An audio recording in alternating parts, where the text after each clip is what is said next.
Hello everybody, and welcome back to another Kings of War Battle Report. I'm Visibly Riley, and this week we have Nightstalkers versus the Kingdoms of Men in a 2300 point battle up push. First up, we have my opponent's Kingdoms of Men army. It opens with a horde of spear phalanx with the Hammer of Measured Force, Indomitable Will, and Pikes upgrade. Then we have two regiments of Foot Guard, both of whom have the Indomitable Will and Crushing Strength 1 upgrades, and then one has the Blade of Slashing, the other the Mace of Crushing. Next up, we have two regiments of Militia Mob, followed by two troops of Fanatics, a regiment of Bowmen, and a regiment of Crossbow Block. Then we have a horde of Knights with the Jesse's Boots of Striding, better known as the J-Boots, and the Indomitable Will upgrades. Next up, we have two troops of Mounted Sergeants, a troop of Mounted Scouts, a Ballista, a General with Blade of the Beast Slayer, and a Horse, two ASBs, a Fanatic Instigator, and finally two Wizards, both of whom with Banechant 2 and Lightning Bolt 3. Whew. Moving on to the significantly more concise Nightstalker army, we open with two hordes of Scarecrows followed by four regiments of Doppelgangers, then we have two Mind Screeches, two Planar Apparitions, two regiments of Soul Flayers, not that they come in another size, and two Horrors, one of whom has the Inspiring Talisman, or a Vicious Melee for Infantry, and swapping out Lightning Bolt for Banechant 2. Then the other Horror has Trickster's Wand and swapped out Lightning Bolt for Banechant 2 as well. Finally, we have a Banshee and Esanishra, the Wailing Shadow. Moving on to the scenario, Push I think is one of the better scenarios in the game. I don't know if that's really true. I like it a bit more because it is slightly more dynamic. Again, I think every scenario in this game, I think the biggest weak point for Kings of War is that you score at the end of the game for all these. If more of them scored dynamically, we'd have more interesting lists. We'd have fewer necessities to nerf shooting, and so on and so forth. Anyway, you get D3 loot counters for each player. Now, it's just one, you roll 1d3, both of you get that many. At the end of the game, if you can put them, you put them after your players have set up their forces, you put them anywhere in your deployment zone, including on your units, which is what most people do. And then at the end of the game, you get 2 victory points for each loot counter you control that's on your opponent's, entirely on your opponent's side of the field. The unit holding it, that is, and you get 1 victory point for every loot counter you control otherwise. Now, just as a reminder, when you control a loot counter, you are limited to up to speed 5, you cannot fly, you cannot be surged, wind blasted, and I believe enthralled. So that's about it. A bit of a shame for my list, but whatever. Moving on to the table. So as I said last week, I'm going to bring my terrain back out. I'm going to try to get more of it on the table. I actually have a full desert set painted up too, but I don't have a desert mat, so I'll have to get on that. Anyway, we open with 2 height 9 forests, then we have 1 height 0 piece of difficult, we have 1 height 3 hill over here, we have 3 height 2 obstacles, just marking them, and then we have 2 height 4 impassables and 1 height 6 impassable. So a bit more varied, but still not too difficult terrain. I'm going to start stacking the pieces together in the future, but I think this is my opponent's first game back, at least that I've seen. I don't think he plays on Universal Battle or anything like that. So anyway, that's going to be that for the simple terrain. Then moving on to, actually, let's roll a picture back. We're going to start over here on the, as I would see it, left-hand side and roll our way to the right. So we open with my opponent's first Mounted Sergeant troop. To the right of that, the Ballista and the Crossbow Regiment. And then off to the right of that, we have the first Militia Regiment. We have both the Foot Guard Regiments. The Lannisters have the Blade of Slashing, and the Starks have the Mace of Crushing, and the Lannister ASB inspiring the whole lot. Off in front of the Crossbows, we have the first Wizard with Banechant 2 and Lightning Bolt 3. Then we have both the troops of Fanatics and the second Militia Mob regiment, I guess.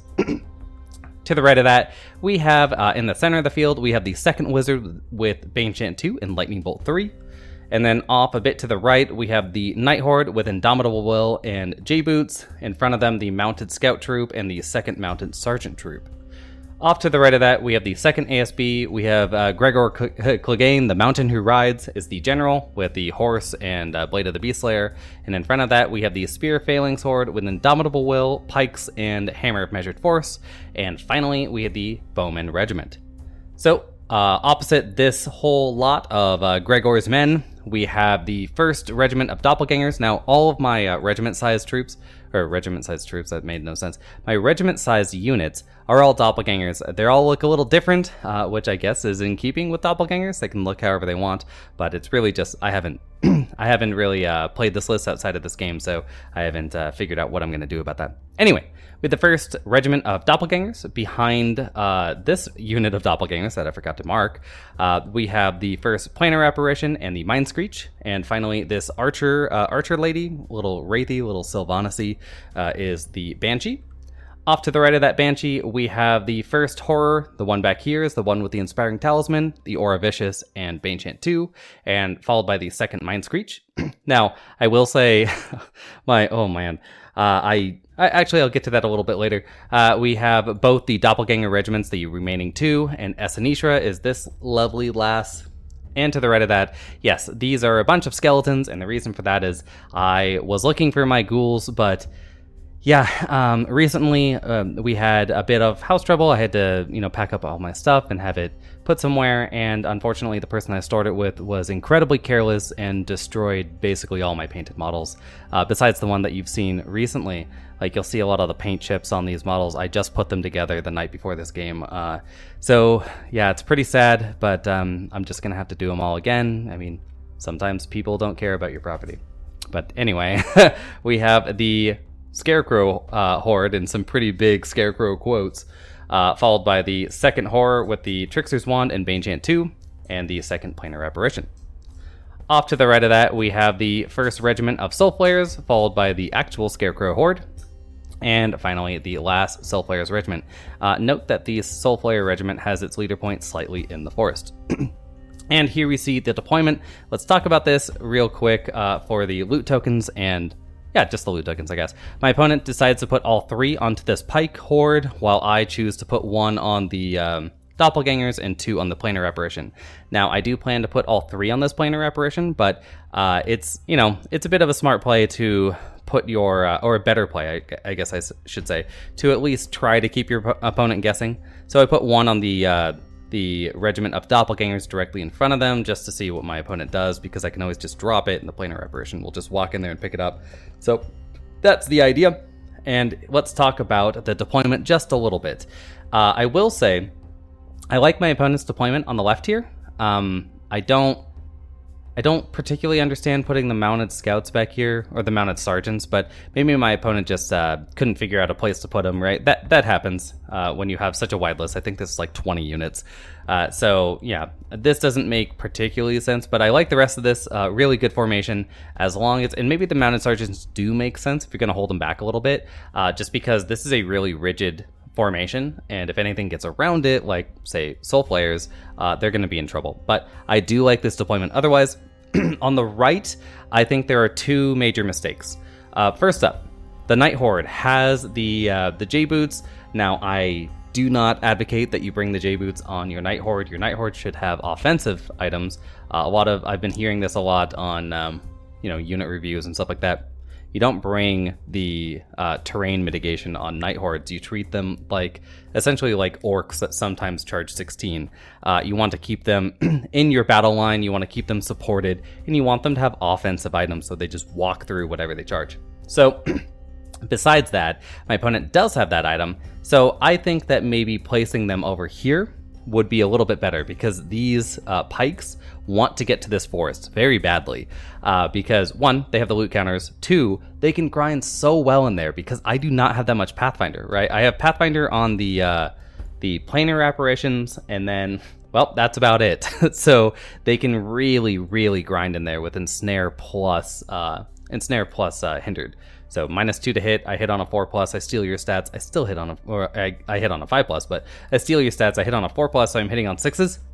That's pretty good. And the second mistake I think that happened here, and it's something that I see quite a bit, is putting your chaff in front of the unit that they're protecting. Now, maybe my opponent just didn't want to eat any lightning bolts onto this Night Horde, which is somewhat understandable, but you have Indomitable Will to shake a wavered, an unlucky wavered, like a Boxcar one, and then you have your Inspired otherwise. And I think they're a 21-23 for a Night Horde, so I don't have that much shooting, right? So take your chaff, put them behind the unit they're protecting to at least get them cover against the lightning bolt. So anyway, besides those two mistakes, which I think anyone could make, and in fact I think I would make were I playing this army, are the only things I really noticed that I would super change about the deployment. The other thing that I noticed, all 3 loot tokens are onto this unit. I might just put it on something like the Bowman. These are a worthless unit in this matchup. They're not going to hit anything, they're not going to do any damage, and I'm going to walk through them. The only thing that they're really going to do well is chaff up doppelgangers because their stats are so bad that I'm not even going to try stealing them. But I think I can pretty easily outgrind them. You know, I have heal 14, I have... I'm a 15-17 with these units, so I think I can pretty easily kill these guys off. So I think maybe a better use of them would have been to place them, again, if these guys are right here, you can place the bowmen behind them and give them the tokens and walk them up the field, right? Like, even if I, start targeting them with lightning bolt, if I start, like, coming around with Esanishra, yeah, just swap them, right? Like, drop them down, back them up just slightly so the pikes can back up and grab them. So those are my thoughts. Pretty minor changes, and definitely something of hindsight. But yeah, otherwise I like this deployment. I think it works with what we have and what we're doing. Now, I will say one other thing. My opponent asked why I was setting up a strong flank over here, and I chose this side of the table, by the way. And that is because, well, one, I kind of wanted to see what playing a little from behind. I think this this far side is better, but I kind of wanted to play a little bit from behind because it's always good to test how your list does there. And secondly, because it's push. Because it's push, I can force this to be either A, you come at me with your units that my doppelgangers want to fight, the knights and the pikes, so I can steal their attacks, along with the folk guard. That'd be good too. But really, the Night Horde is the big one. And if you don't do that, I'm just going to take all my loot counters and put them over here. You're never going to get them.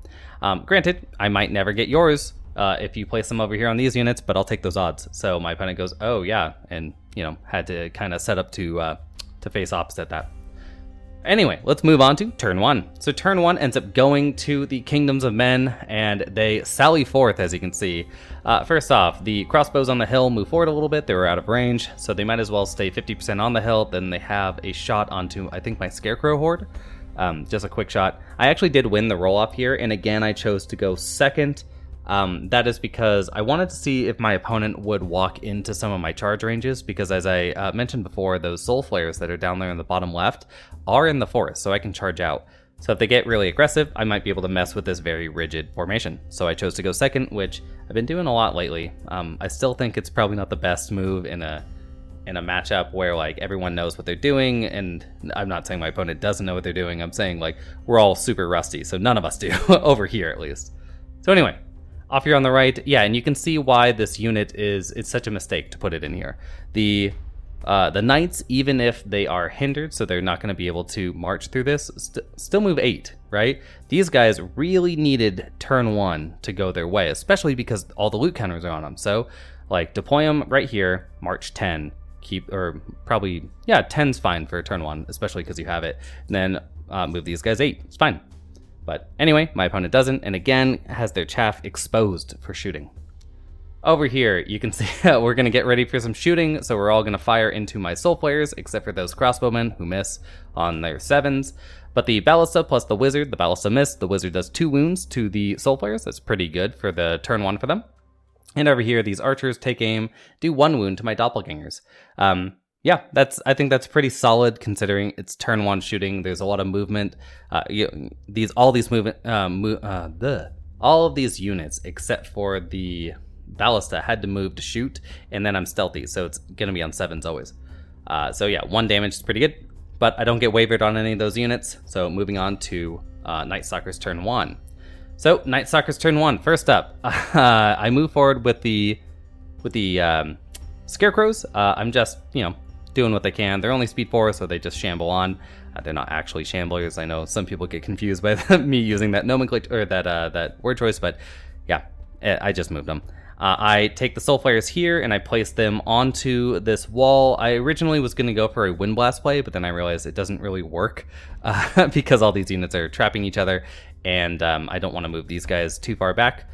because this was the unit I was going to target to knock them over here, but then I moved Esanisha over here, and I could mess that up. So anyway, I decided not to in the end. Now, here is a movement. Again, the Soul Flayers that are right here were right here. And I asked my opponent at the beginning of my turn, I went, do you want me to go as hard as I can, right? Or do you want me to explain stuff and then we can do some like takebacks and stuff like that? And he answered with, go as hard as you can. And I went, all right. So I see that this wizard is unprotected. It's not butted against one of the units, and these Soul Flayers are height 4. So I just fly on over. I locate, seek, and destroy. So with a flying unit, you can just fly up, land. You know, I can hover over your units while I'm pivoting. I pivot to a point where I can land, and then touch the corner of your base. Then you turn to face me. I slide basically nothing, and we're gonna do a fight. Now, it's not the most likely kill. This is, I believe the wizards are 10-12s and they're rerollable. This is only a 9 attack unit. It is on 3s and 2s, so that's really good. But I don't really expect to kill this wizard. But if I do, I'm going to go into the side of these the crossbows, which would be great. And if I don't, these guys are going to rear charge me. But like this is going to mess up the whole line. Actually, no, it's a flank charge. It might look like a rear, but it's a flank. So yeah, this is gonna really start messing stuff up because you go like, well, is this gonna get it? It probably will. That's 14 attacks on 7s and 2s because they'll be coming down the hill, right? But still, they might not, and it'll take a couple of turns. Probably one of these units will have to turn to face to make sure I die, make sure there's no flyers in your backfield. So I really like that move.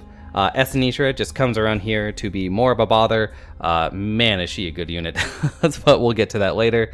Anyway, so she's going to fly over there. And off here on the right, yeah, we just advanced forward with our line. I am exactly out of 15 from this Night Horde. My idea here is that I have a Wind Blast that I'm going to fire off. If it misses, I'm not too worried, because if the Night Hordes want to charge into me, if the Night Horde wants to charge into any of these doppelgangers, they're going to, essentially 3 Night Hordes back. If they, because they'll probably kill me. And they probably don't really want to do that. And I do have that Wind Blast 5, so I'm expecting to get at least 1 on them when I fire off. These other Wind Blasters are out of range, in case you're wondering. So we're going to go for that. And then I do angle these guys just a little bit because I believe the militia might be able to just charge into me. And if they do so, I'll flank charge them. So anyway, with that done, let's go into shooting. We open with my Banshee firing Wind Blast. I do push these guys back. I think I only pushed them back 1, so I got it, and I do 1 damage. Maybe I push them back 2, who knows. Over here, you can see I'm getting ready to fire off my lightning bolts. I fired the gold leader into the mounted sergeants, doing 2 damage. Blue leader fires off into, unfortunately, red leader, the best one, is completely destroyed. So I'm gonna have to repaint it. Anyway, blue leader fires off into the mounted scouts, doing 4 damage, and that'll be pretty good. I get a waiver there. I'm pretty happy with that. I was trying to get at least a waiver on one of these. It's not the biggest deal because they are nimble, which is great, and I did the Wind Blast. Generally speaking, though, I was like, oh yeah, my opponent, I think I did go back 2. So generally, they were a little too close to actually nimble pass. So I'm like, oh yeah, you go for the double waiver onto the chaff, which is why, again, you do not put your chaff out in front just yet, right, until I can actually charge you. They're not necessary. But I do get a waiver, and I got the Wind Blast, so it's not the biggest deal, I guess. And over here, yep, that 7 right there is the greasy smear that was a wizard. So with 9 attacks on 3s and 2s, I land 7, and I pick up that wizard with a 5 twice, which means I go into the flank of the crossbows, which you can see up here, and I walk right through them too. So the crossbows are dead. These guys can charge me in the front here. I am on the hill, so there'll be no extra thunderous charge. Because, if 2 units are on the hill fighting each other, you don't get anything. And here's the end of turn shot. So over here on the right, things are looking, about as you might expect the battle to look, and that's the important side because all 6 loot counters are over here. But over here on the left, things are interesting. And again, this is a good formation, but it's super rigid. So if you ever let a unit like Soul Flayers or any flyer get past you, right, it's gonna get tricky real quick. I would probably suggest that Clegane here needs to be over here, right? This is your anti-flyer. This guy right here is pretty much it in the whole list. So needs to be over here, especially because this list outdrops me. So yeah, just save Clegane. It's the only way to stop my soul players really from messing with you. So just place them over there. Anyway, you can see that they'll have to start doing some weird changes because I have stuff over here, and to their front. So I'm on, I'm doing a whole triangle, a little love triangle there. But anyway, let's move on to turn 2. See how those kingdoms of men react. First up, on the hill, as you might expect, the mounted sergeants go in for that front charge. Yep, that's fair enough. Right here, I actually didn't notice this, and I think that's just because I chronically underestimate how powerful a Fanatic Instigator is. Those things have 6 attacks on 3s with Crush 1, and are a Fearless 14. Great unit. So anyway, my opponent just rolls the 2 apparently necessary, which is another thing. Yeah, if they had rolled the 1, it wasn't possible. So I probably should have kept Esenisra right another inch this way, but I didn't think about it. So I get charged. Fair enough. Otherwise, my opponent just moves forward. I did, if we roll 2 pictures back, I did place both of these units of Scarecrows so that with a 2 wild charge, these troops can reach one of them, right? So this guy with a 2 can't actually get here. This guy with a 2 cannot get here. But they'd have to both roll 3s to combo charge, and I think I could probably hold that off. And then these militia are not within charge range, so they cannot get me. So the idea is that, again, just like last week, I'm trying to pull my opponent out piecemeal, right? I want to fight them one unit to my army. I want them to come into the center of my lines where I have all my support, right? As opposed to trying to get into theirs. So anyway, yep, as you can see, they decide that's a dumb idea. Also, they rolled 1s. So I think maybe one of them, I think this one might have been able to make it with that roll. Maybe, I don't know. I know this one was a lot closer than I thought it was, but these bases are a little wild. So anyway, nothing charges there. As you can see, these militia are just trying to block up my Scarecrows. These guys actually have to run forward. They probably shouldn't run all the way because they've opened up their flank, but maybe they should, because a hindered flank from Scarecrows, no matter what some guy on the internet tells you, is not good. You could pump a ton of support, and I can, into this unit, and still, yeah, I don't know. It's not the best roll there. That's 60 attacks on 6s, right? Even with a Vicious and maybe a Bane Chant, I'm looking at a waiver. So anyway, as you can see, flyers in your backfield, even when you're fighting them, right, with some mounted sergeants, and this is not. I don't expect the mounted sergeants to do much, but also I'm not going to do much back without any Thunderous. So I don't know. Yeah, you still have to turn your Foot Knights, something over there. Maybe keep the Foot Knights going forward, right? Run through your Fanatics and then take this Fanatic troop and turn it around. That might be better. But something has to turn, and as you can see, the formation is now scattered, which is the plan. Off here on the right, you can see, yeah, the mounted sergeants who weren't wavered decide to just take a charge into the doppelgangers, and then the wavered scouts just get out of the way so the knights can move forward. And this is sort of what I was talking about before. Not just that the knights should be over here for a few things. 1, fewer doppelgangers can get to them, and 2, it would have made it so these guys would have been a bit more central, a bit better placed. But at least this chap is out of the way. It's ready to go, and I guess these guys can shoot at me. Who cares? And anyway, these guys do shoot at me, and they do 1 damage to a Mind Screech. Now, I don't have cover because, I'm height 5, this is all height 2, so, And back here, this wizard fires a Bane Chant onto the Fanatic Instigator. That's really good, actually. In this wound die, my opponent was getting a little confused by their own wild charge. In the future, if you get... And he tried a bunch of things, like swapping out the colors of the dice, and it kept happening. So in the future, I'd recommend that this player or any player that's having trouble with that, just bring counters, right? This army has 3 wild charge units. That means you can have 9 total. Just bring 9 pennies, right? Put them next to your units. You're good. So anyway, charges into Esenisra with a Bane Chant. That is going to be crushing 2 now. Pretty good. And right here, yeah, the mounted sergeants managed to disorder me. I think they only did, I think they did 2 wounds, which is okay. At least they got the disordered, so now I can't fly away, I can't wind blast, and most importantly, I lose thunderous charge. Right here, yeah, my opponent does 3 wounds to Esanisha and gets the first double ones of the game. So it is unnecessary to take the picture, but that is what we do in this house. Over here, the mounted sergeants manage 2 wounds against the doppelgangers. I guess that's okay. They only have 7 attacks, so but they don't get the boxcar waiver. And here is the end of turn shot. So on the left, things are pretty scattered, but might be salvageable, right? Like, you know, if these guys hold for 1 round against these, you know, the knights can come in and clean them up, and then we can just start grinding here. But the other thing is that this side doesn't matter, right? Like, this is just cleanup. This is just points, right? This is the side that matters, as all the loot counters and also all the power units are over here. So we're still looking strong for the Kingdoms of Men. So a lot of game left in the tank. And anyway, turn 2 for the Nightstalkers. First up. Yep, my opponent made another small mistake. So if we go back a picture, you can see these guys are sitting here, sitting on the wall. They can see over. They're within 20 of this Lannister knight unit, and there's a perfect little bit that they can charge in, take that flank charge. So again, this is a how hard do you want it, right? Like, and yeah, no takebacks from my opponent. So kudos to them. I go into the flank there. So I think this is just about where that wizard died too. So it's just the death spot, right? Like, there's a bunch of little soul flare treats scattered on the ground, and they're just going in for the kill.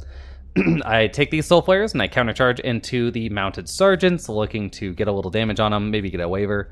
I send the scarecrows into this troop of fanatics. Now, it does open me up to a flank charge. I was actually thinking that it would only be a front charge, right? But yeah, it's definitely a flank. So hopefully I can kill them off. And right here, yes, I do take the Scarecrow Horde into the flank, so that's 60 attacks on 6s, but I go, well, I can get a little cheeky with it, because planar apparitions are nimble, so I can just nimble around the terrain I was staring at, charge into the front. Such a flexible unit, right? It's heal 7, it's Mindfog 2, and then it also has 4 attacks on 3s to hit with Pathfinder, Nimble, and Crushing 1. So it can lend a bit of damage, and of course it has Dread, which is one of my favorite parts about playing my Nightstalker list, because I really enjoy planar apparitions and I really enjoy Shades and Banshees. So they all have Dread, and it's just fun to like spread it across the table. Just spread your Dread around. So yeah, this is looking pretty nice. Not with the Dread, it knocks this unit down to a 10-13. I think that's manageable, and most importantly, I also get Dread onto this troop of fanatics. So I'm looking to just pick them up with that planar apparition placement. And over here on the right, you can see, first up, we have one of my Bane Chanters getting ready to Bane Chant these Scarecrows to help them out a little bit. I walk into the woods with my Doppelgangers, just sort of taunting the Knights to come fight me, because I plan to, with this double charge, kill off these Foot Guard and turn to face this way, right? So my opponent might be able to get these pikes into here to block up these 2 units, right? And then the Knights can kill off one of the Doppelgangers, but I'll still have 1 regiment of Doppelgangers to fight on top of all the rest of my nonsense. So who knows? Who knows what the future will hold or bring? So with that said, yeah, I do take this double charge, and then I'm going to go for a bit of shooting. Now, I do set up a cheeky little wind blast. My opponent has had enough of that and decided to lock their units, right? Like this, with their characters, but I have so many units that can wind blast, and I've height 5 ones, so I could just cast wind blast 6 onto this ASB. If I get a decent wind blast, I can just knock the Knights right out of the ability to impact any unit that's not this one. So, we'll see. Right here. Oh, and one other thing. I move the Banshee into the woods because if this Wind Blast doesn't work, I'm just going to fire off my Wind Blast into these guys, try to kill them off.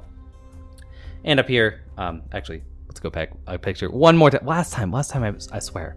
Right, the other thing I can do is that if I Wind Blast here for just a little bit, like 1 inch, then I can knock these Knights back. Then I can try to enthrall these guys forward and really mess with them. But since they'd be facing this way, right, they can just reform with their Nimble. Or just back up. So it's not the best move, but I could. Anyway, moving on. I fire the Bane Chant. I get it there. Right here, I forgot to mention Esanisha also wants none of this. Just runs off and goes to fight a wizard, which is amazing because it's over this barrier. The Fanatic Instigator can't see me, and Esanisha is just natively Strider. So eat it, wizard. So yeah, I do fire off the Wind Blast here. I kill off the mounted scouts that were there. And yeah, disaster. So I did get a bit more lightning bolt shooting. I'm sure I'll talk about that at the end of the turn. But anyway, I do go in here. So I have 4 attacks on 3s and 2s, and then I have 60 attacks on 6s and 2s, and I do 8 wounds. So I'm like, not the best roll, but it's okay. But unfortunately, bam, I can't roll the 5. I roll a 4, and I get a waiver. I'm like, well, we tried. But everywhere else, things go pretty well. The Soul Flayers walk right through those mounted sergeants, which is, actually pretty good. I mean, I only have, again, it's only 9 attacks on 3s and 3s, and they are probably an 11, 13 unit, maybe a 12, 14. I think they're 11, 13. But yeah, walk right through them, stare at this ballista, come at me. And right here, yeah, these Soul Flayers even better in the flank. I mean, these guys do like, it's like 16 wounds. It's pretty nuts. It was a crazy roll, so I'll take it. And over here, yeah, both the doppelgangers walk right through those mounted sergeants. I did try for a Bane Chant onto this unit.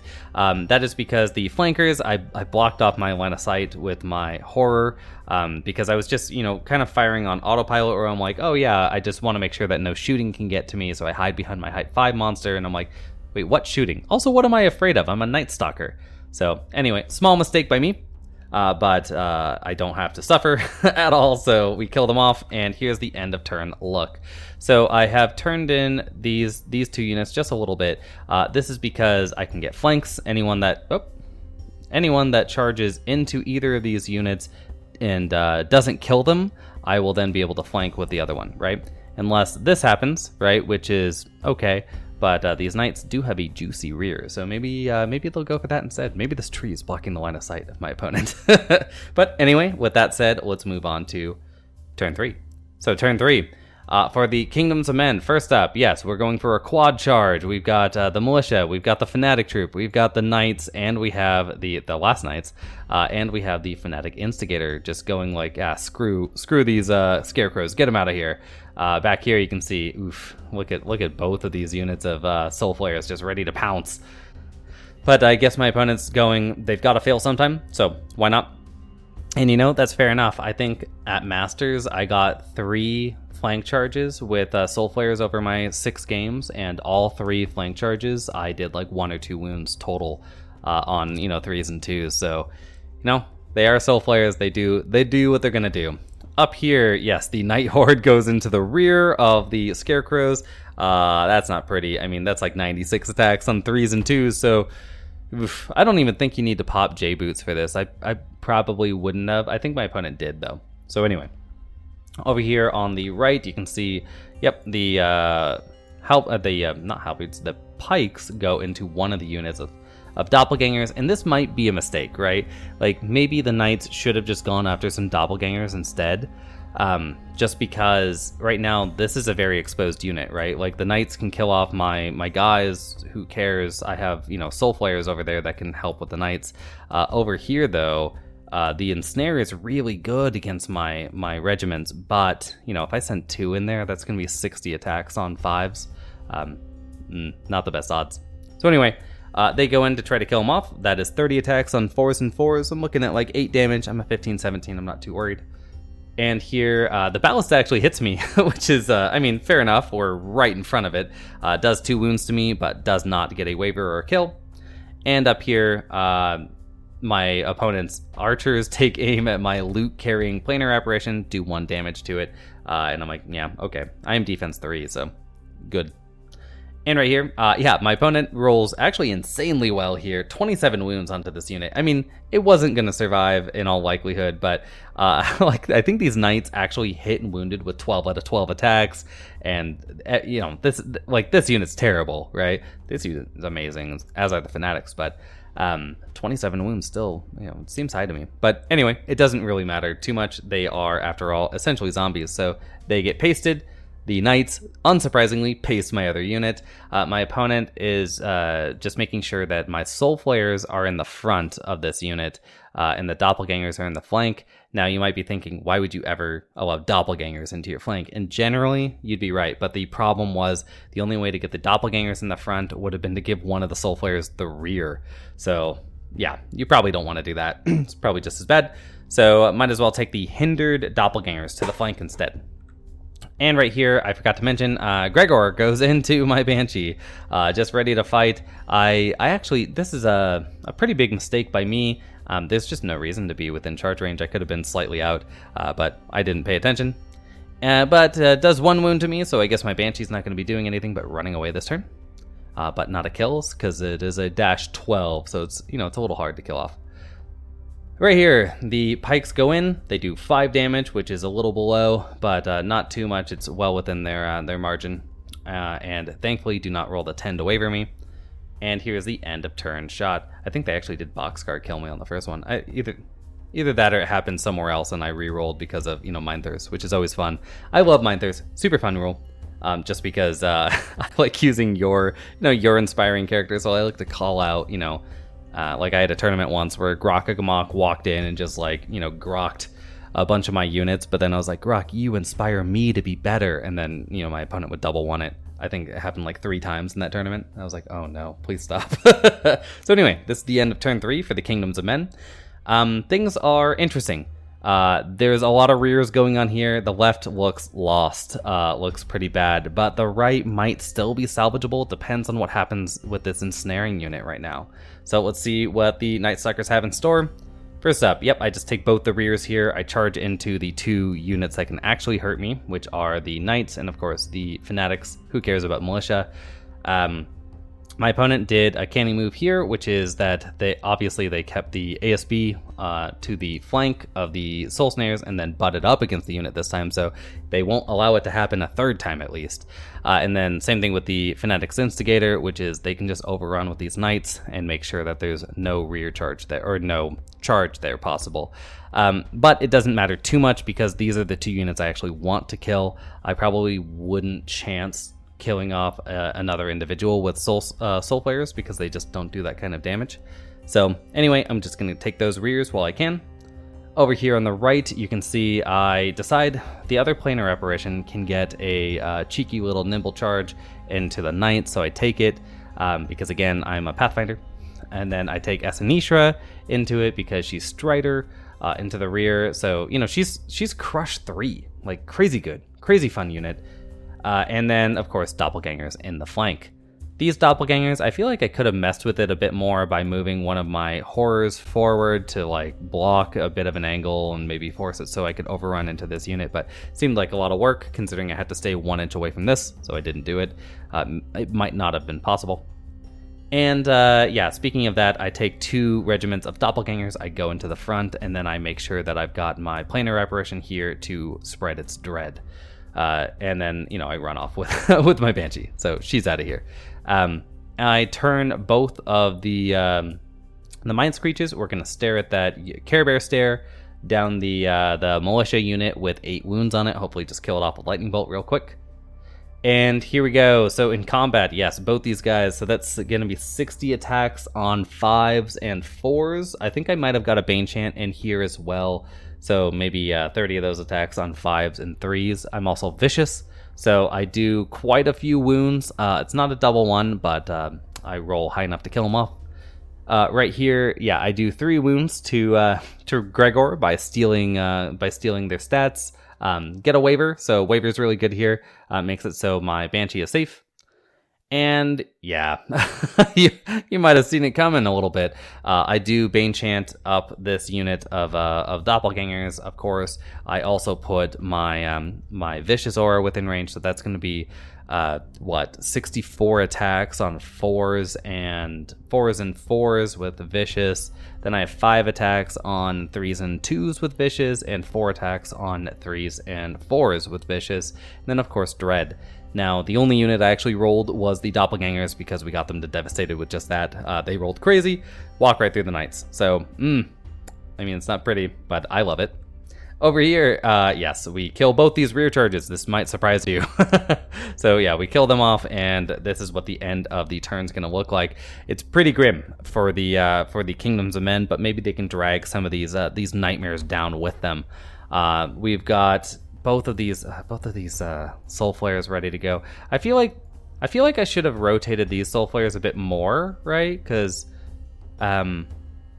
maybe they couldn't because of the instigator, but I want to send them this way, right? I want to deal with these crossbowmen or archers, because they're the only unit on my opponent's side of the table that can actually hold any tokens at this point. So if I kill this, it's literally impossible that they win.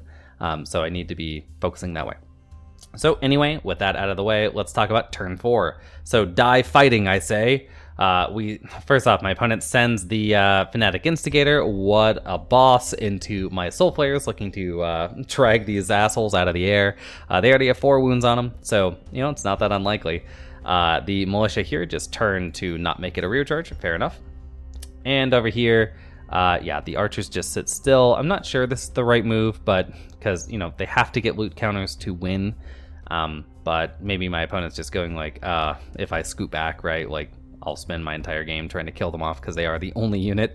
So I guess not a whole lot to do elsewhere.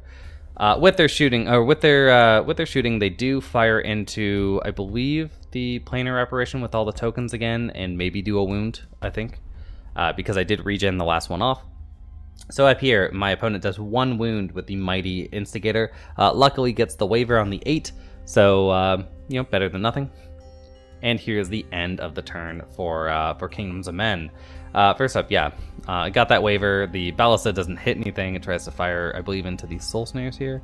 The ASB is just hiding from my planar apparition, and it was like, oh, but Esanisha can get there. I'm like, Esanisha can do whatever she wants, right? Like, I can kill this ASB, get an overrun into the archers if I wanted. I could just move 10 and try to drag stuff around. Who knows what she'll do? So with that said, let's find out with Nightstalkers turn 4.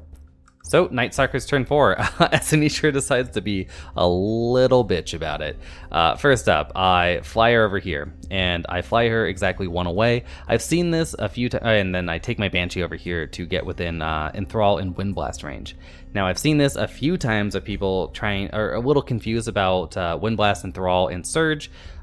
If you don't make it to the target, right, like Esanisha, Enthrall can drag you into contact with her, and then you have to fight her, or Surge, you make it into contact with someone, you fight them. If you do not make it into contact with him and you started an inch or more away, right, you just don't move, right? You do not ignore the 1-inch rule with Windblast or Surge or any of that, guys. You have to stop. Now, if you are already within 1 inch, it does get interesting, because it's that you cannot end closer to the unit than you began. If you do, you just don't move the unit at all. So anyway, none of that's particularly relevant here. I stop 1 inch away. I'm going to fire the Enthrall here from my from my Banshee to try to just get a little cheeky damage on there, and then Esanisha will use her own Beguilement rule to drag them in with Enthrall 7. And if it fails, I don't really care. I think I kind of had this, so it's just a bit of fun. The planar apparition goes for the flank charge. I take the other Soul Snares into the front of this Militia. I guess there is another unit that could score, but yeah, it's not in a great spot. And over here, yeah, I just run forward with some doppelgangers, right? Like, we're gonna go mess around with these archers. They can charge me. Who cares? I move the Mind Screeches as far as they can. I'm gonna fire off my Lightning Bolt pew pew into the other scoring unit, and then these units just sort of mess around in the woods with Gregor, because why not? And then I just forgot about these doppelgangers, so they're just gonna sit there, I guess. So let's see how it all turns out. First off, we're going to fire the Lightning Bolt. I fire off into this unit. It's just barely not in the woods, so I do 5 damage to it. Luckily, don't get a waiver or kill for my opponent. And over here, yes, my Banshee fires off her Whale, does 1 damage to the Fanatic Instigator, but it's... Or maybe I did 0. No, I think I did 1. And then Esanisha fires her Enthrall, drags him into combat, and just punches him in the face. But kind of whiffs it, and I think only does 1 further damage. Either way, no, I didn't. I did 4 damage with her. I think she didn't whiff at all, but I whiffed the nerve check of a 5 again, so it's gonna live. These guys don't whiff though. They walk right through this Militia. Get out of here. And these guys, yeah, also don't whiff. Kill off Gregor. As you can see, I Banechan, I'm hindered, so I've got 5 attacks on 4s, and then crushing 2 because of the native crush 1 with Vicious. So 4s and 3s, and then 3s and 4s for the planar apparition that charged as well. So yep, we'll walk right through them with that Dread. And here is the end of turn 4 total. First off, yeah, my opponent has a Ballista a Fanatic Instigator, a very wounded Fanatic Instigator, an ASB, another ASB, and a very wounded unit of archers versus, well, everything in my army sans the scarecrows. So it's a little rough, and my opponent's just going to call it there. So technically it is a 3-0 victory, but if you were using any sane version of a forfeiture rules, it's very easy for me. It's only turn 4. I can easily get to this these loot tokens and get mine across the center line fully because of this planar apparition. So I would probably say this is closer to a 12 to zip, but yep, we'll call it a 3-0. Yeah, I don't know what else to really say about the game. I think this list worked really well for what it was. I think doppelganger spam is probably pretty good right now, and I don't know. We'll find out. Let's talk about the list later in the list discussion. So I think I've covered the game a little bit. As I said before, everyone's coming back, so there's gonna be mistakes. There's gonna be weird stuff that you see people, and I think this game was very much so dominated by by that one charge into that wizard and that one flank charge that my opponent gave me, on top of maybe some very minute misplacements of units. But with Kingdoms of Men, especially with any of these combo armies that need to support each other, right? Those minute misplacements of units can quickly snowball out of control. So if you're playing an army like this, same thing with like orcs or any large units, horde units army, maybe set out stuff on your own tables and see if you like the setups, if you're or use universal battle, that if you have that tool, go for it, man. It's great. But it'll really help you see, like, I need this unit, like I need those pikemen to be more central because they want to get into the forest, right? Like looking at your opponent's list and going, how much Pathfinder do you have? What can I abuse with that? So on and so forth. So other than that, let's get through the armies. First up with the Nightstalkers. Yeah, this is a fun list. I would recommend anyone play it. I think it's pretty good. There are a few things that I look at and go, this could be a little better. The Banshee in particular, I think is there it is. The Banshee in particular, I think is a very interesting unit. But I don't know, maybe not the best unit. It's just a piece of fun. She is still good, but 145 points, you can get a lot for that. So maybe take her out. You could get 20 points from something, Trickster's Wand, and then 5 more points. I don't know where you get those. Because the horror, in case you're wondering, this is mandatory, in my opinion, in a Nightstalkers list that has any amount of infantry. Mandatory. Inspiring Talisman, Aura Vicious, Banechant 2. Mandatory horror.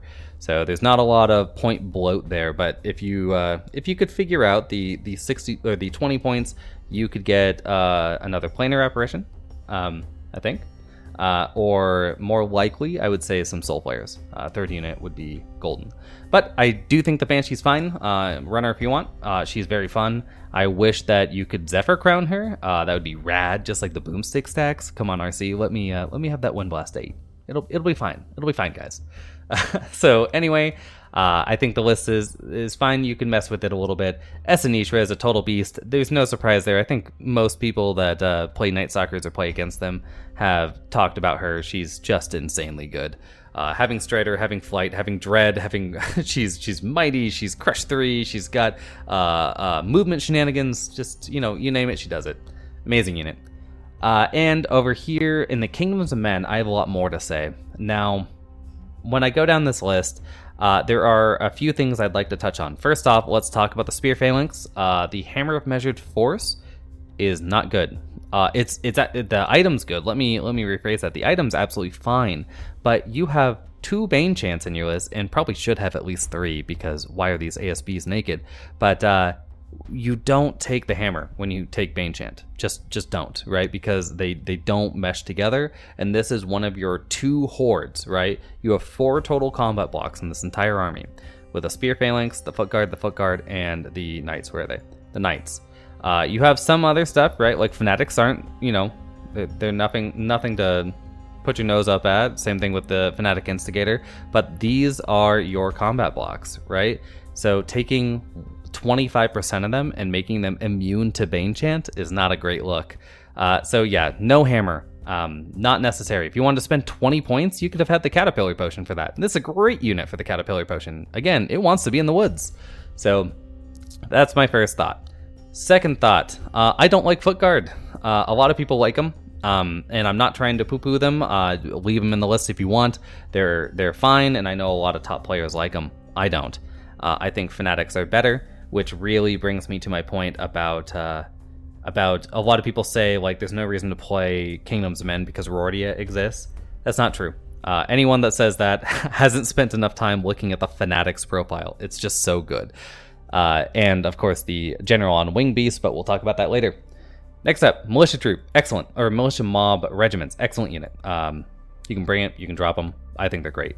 Fanatic Troops, interesting. I do think the regiments are the sweet spot for Fanatics. I brought them in Hordes before, which was interesting, but I got cursed by the double one gods. And if I just brought regiments instead, it would have been significantly better. So troops are an interesting build. I do think that the meta is shifting, at least in my mind, so heavily towards small arms fire, right? Like actually existing, that in a 5-round tournament, you're likely to play at least one game against something with real small arms fire, and probably at least 3 games with something with serious lightning bolt / serious small arms fire. So these troops are probably just going to pop. Next up, Bowmen. I don't think Bowmen are worthless. 100 points, great for an unlock that also has a range attack. You know, I've talked about this a lot. The melee 5+, excellent. Really good stat there.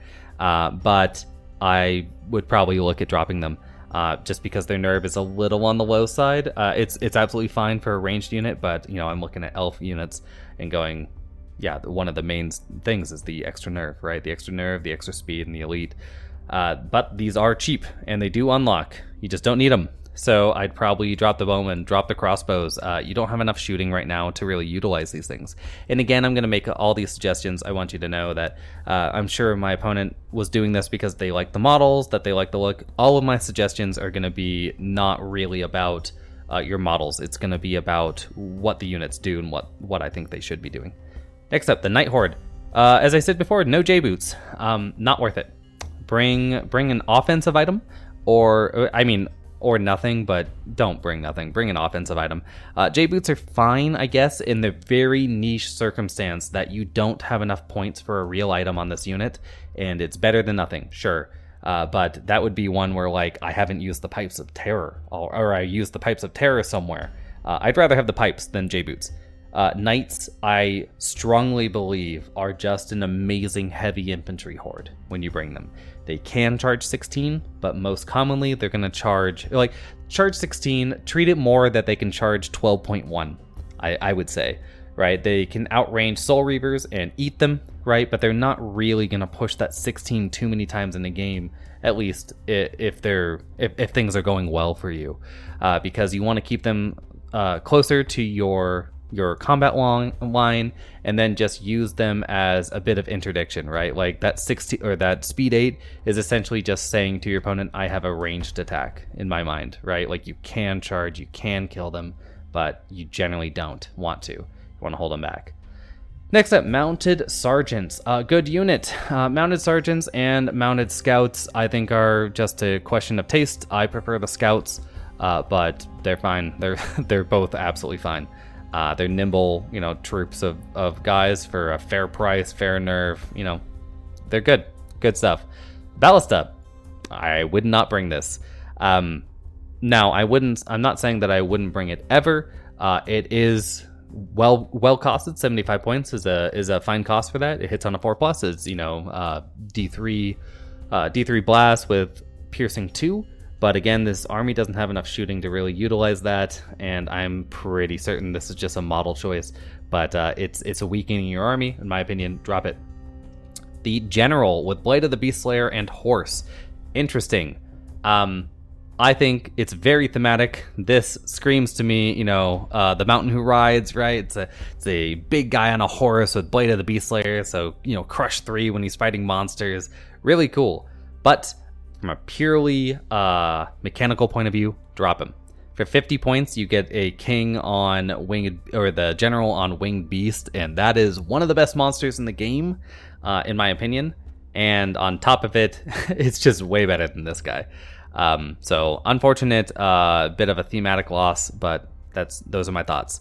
ASBs. Why do you have two ASBs that have no items, right? Like you took two 50-point models instead of just taking one 50-point model, giving it the loot, making it 75 points, and then taking the other 25 points to do anything else, like give Inspiring to a wizard.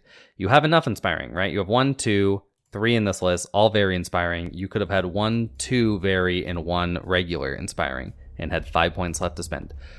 This is a waste, in my opinion. Fanatic Instigator, great unit.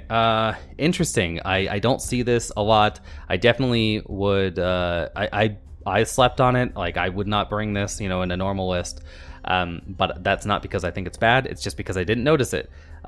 Pretty cool. I think that this is one of those units that like you obviously you bring the wings on it, right? It's defense 4, go down to defense 3, but it's a dash 14, and that 23-inch potential threat on a 6 attack, hitting on a 3 crush 1 guy. That's pretty sick. I'd probably do that. I would either say take the wings or take it out of the list though. It's cool, but on foot, not worth it. Wizards. Now these are interesting. You brought Bane Chant on them, which is fine. That's a good spell. These are good pieces, but like I think the problem is an opportunity cost, which is the wizard on Pegasus is so ludicrously undercosted that it kind of overshadows these, right? Like anyone that says, oh, gargoyles are the best troop in the game, or the best chaff in the game, the best pure chaff in the game. Yeah, wizards are wizards on a peg. Probably better. They're 85 points for Lightning Bolt 3, height 4, just get in the way monsters that are unit strength 1 as well, and still defense 4 and higher nerve and all those things, right? Like, oh my god, wizards on pegs are so good. And it's what is the unfortunate part about this guy. 70 points is absolutely fine. It's a steal for Lightning Bolt 3, Bane Chant 2, but unfortunately, I'd rather just have the peg. So, with that in mind, this is what I would do to change that Kingdoms of Men list. First up, I'd bring the Spear Phalanx, I'd give him the Potion of the Caterpillar. I'm trying to keep this list as similar to my opponents as possible. But yeah, this is what I do. Indomitable Will, best rule in the game, minus Fearless, but it's probably more broken than Fearless because 10 points per unit regardless until they're heroes where it's 5 points. How does that work, right? with all the other upgrades in the game. But yeah, bring it if you can. So anyway, Caterpillar, Indomitable, Pikes, amazing unit. This is strong. It'll take your center. This is like Naiad, this is Naiad and Snares on drugs. They don't heal, but heal is a bit random. Foot Guard. I don't like Foot Guard, but they're absolutely fine. I didn't bring the Crushing. I prefer them at Def 5. You could drop them to Def 4, but I think keeping them at Def 5 and running these as a group, right? So you have a horde of ensnares, and then you have regiment, right? So 2 regiments at Def 5 with melee 3+, you still have Bane Chant in the list, so you could make use of that. Next up, 3 regiments of Militia Mob. I like Militia Mob, bring them. Next up, we have 2 regiments of Fanatics. A little stronger.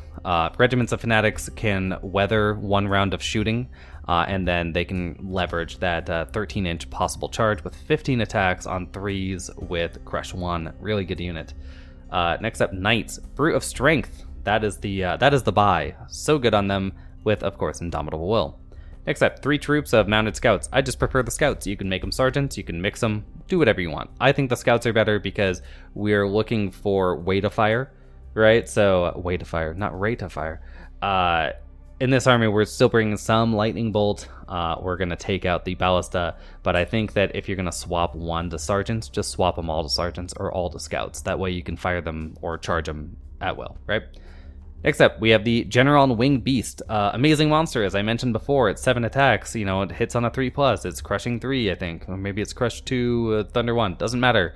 It's at least crushing 1. That's all I care about. It's defense 5. It's a unit strength. Amazing. Pipes of Terror. I like the pipes. You could bring mead. Whatever. Doesn't really matter. The ASB. Yeah, still here, but with a loot. So you never want a unit that's just sitting around doing nothing, right? You want, if you're bringing in ASB, there's a reason why they basically come glued to a loot of Insatiable Darkness today, which is, yeah, it's a huge opportunity cost to be a unit down at all times. Fanatic Instigator. If you're gonna bring him, wings. You could drop this. This is 125 points. You can get so much for that. You get another wizard and a bunch of items. You could get a lot for that. But I do think it's a cool unit, and I do think it's thematic. So bring it. Bring out your Shame Bell. Go. That'd be awesome with the Shame Bell lady. Wings of Honey Maze. Anyway, get her in there. Next up, we've got the 2 whizzes. They don't have Banechant anymore. You could still get Banechant. You can swap these points however you want. Like, the potion is not mandatory. The Brew of Strength could be Blessing of the Gods or whatever for 10 points. Pipes of Terror not necessary. You get those Banechants easy. But I do think these guys are much better cheap, right? You can give them the Boomstick. You can give them Banechant. You can give them all these things. 85 points is where I want them to be personally, just to use that Lightning Bolt 3 and their native ability to chaff. So this army lost 3 units, gained a bunch of unit strength. I don't think unit strength's that important. I think scoring units is important, because now we have 1, 2, 3, 4, 5, 6, 7, 8, 9, 10, 11, 12, 13, 14, 15 scoring units. That is so good. So this is what I would do with the list to modify it a little bit, but keep it in the same ballpark. And anyway, I hope you guys like the battle, and until next time, bye.